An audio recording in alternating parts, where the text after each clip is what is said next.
Pentingnya berguru dalam berjalan menuju Allah agar langkahmu tidak tersesat di jalan cinta. Saudaraku, banyak orang ingin mendekat kepada Allah. Mereka membaca kitab, berzikir, berpuasa, bertahajud, tapi tanpa bimbingan seorang guru, langkahnya sering berputar dalam lingkaran ego. Jalan menuju Allah itu bukan jalan lurus tanpa kabut. Di sana ada jurang kesombongan, lembah kebingungan, dan hutan nafsu yang bisa menyesatkan seorang hamba. Karena itu, para aulia selalu berkata, barang siapa berjalan tanpa guru, maka gurunya adalah setan. Inilah rahasia pentingnya berguru dalam menapaki jalan menuju Allah. Bagian 1, jalan menuju Allah.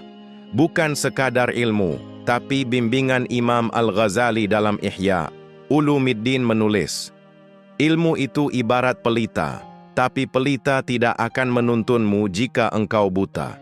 Maka engkau butuh tangan seorang mursyid untuk menggandengmu agar tidak terjatuh.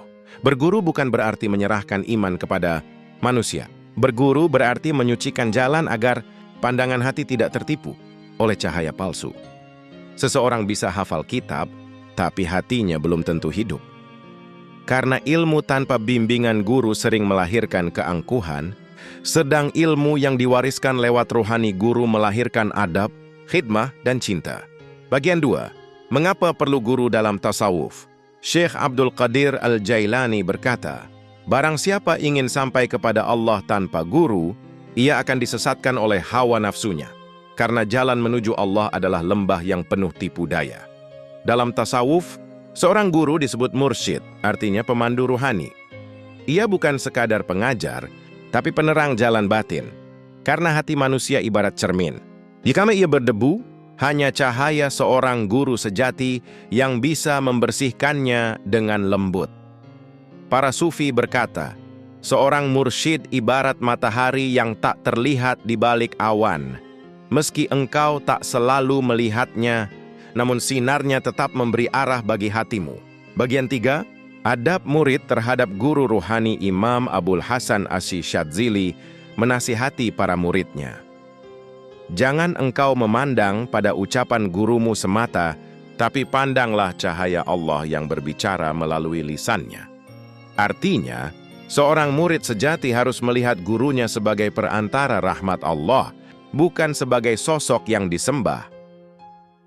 Adab seorang salik, penempuh jalan ruhani, terhadap gurunya mencakup tawadhu, rendah hati. Tidak mengukur guru dengan akal logika, karena ruhani lebih halus dari nalar. Taat dalam bimbingan. Selama tidak bertentangan dengan syariat, setiap arahan guru adalah obat bagi penyakit batin. 3. Menjaga hati dari suudzan, prasangka buruk. Sebab prasangka bisa menutup cahaya keberkahan. Menghormati bahkan diam di hadapan guru. Karena kadang, diam di sisi wali Allah lebih berfaedah daripada 1000 ceramah. Bagian 4. Guru sebagai cermin jiwa. Imam Ibnu Athaillah As-Sakandari berkata dalam Al-Hikam, jangan berjalan di bumi ini tanpa penuntun, karena pandangan nafsu lebih cepat menipu daripada cahaya yang menerangi. Guru bukan sekadar tempat bertanya, tapi cermin bagi jiwa kita sendiri. Ketika engkau duduk di hadapan seorang mursyid sejati, hatimu akan melihat dirimu yang sebenarnya, bukan yang engkau bayangkan, tapi yang Allah lihat dari dalam dirimu. Dalam diri guru ada ketenangan yang mematangkan hatimu. Ia tidak banyak bicara, tapi setiap pandangannya bisa mengguncang seluruh batinmu. Itulah nazarah ar-ruh, pandangan ruhani yang bisa membangunkan hati yang tertidur.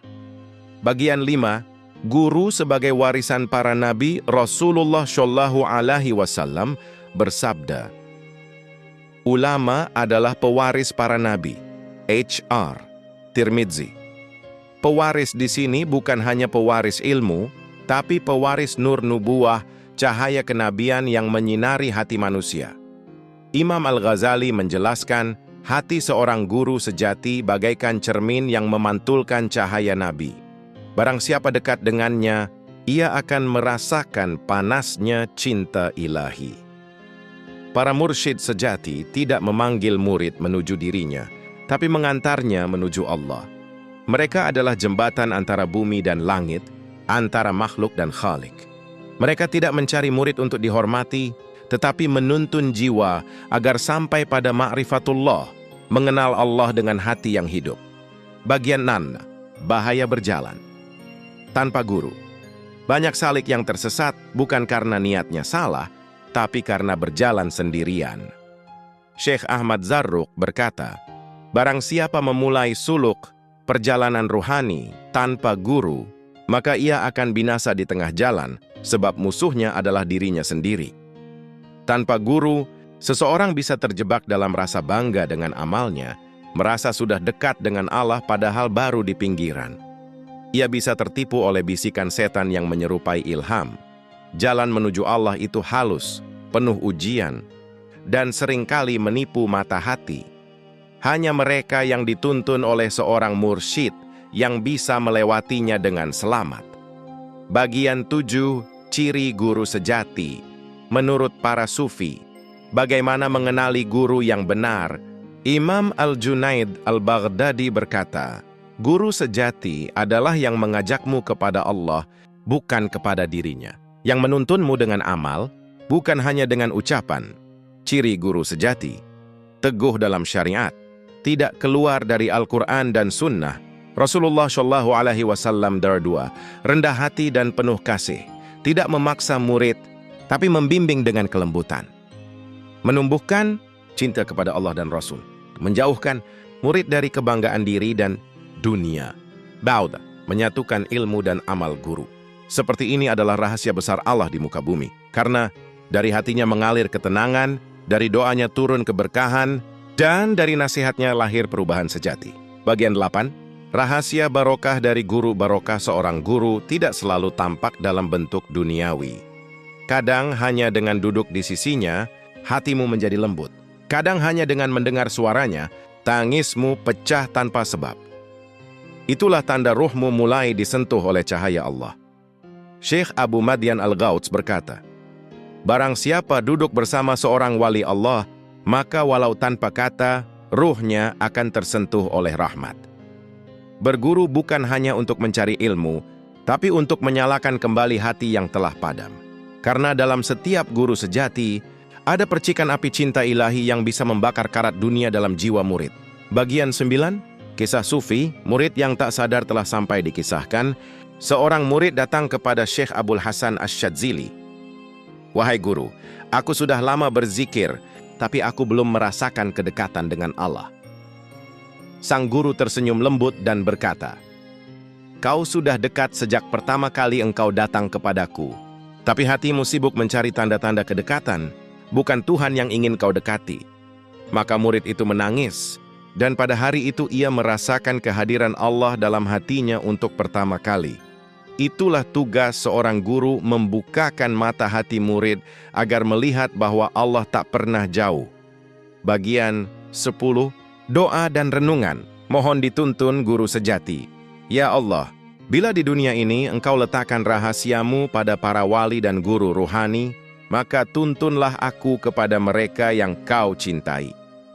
Jangan biarkan aku berjalan sendirian di jalan yang sunyi ini.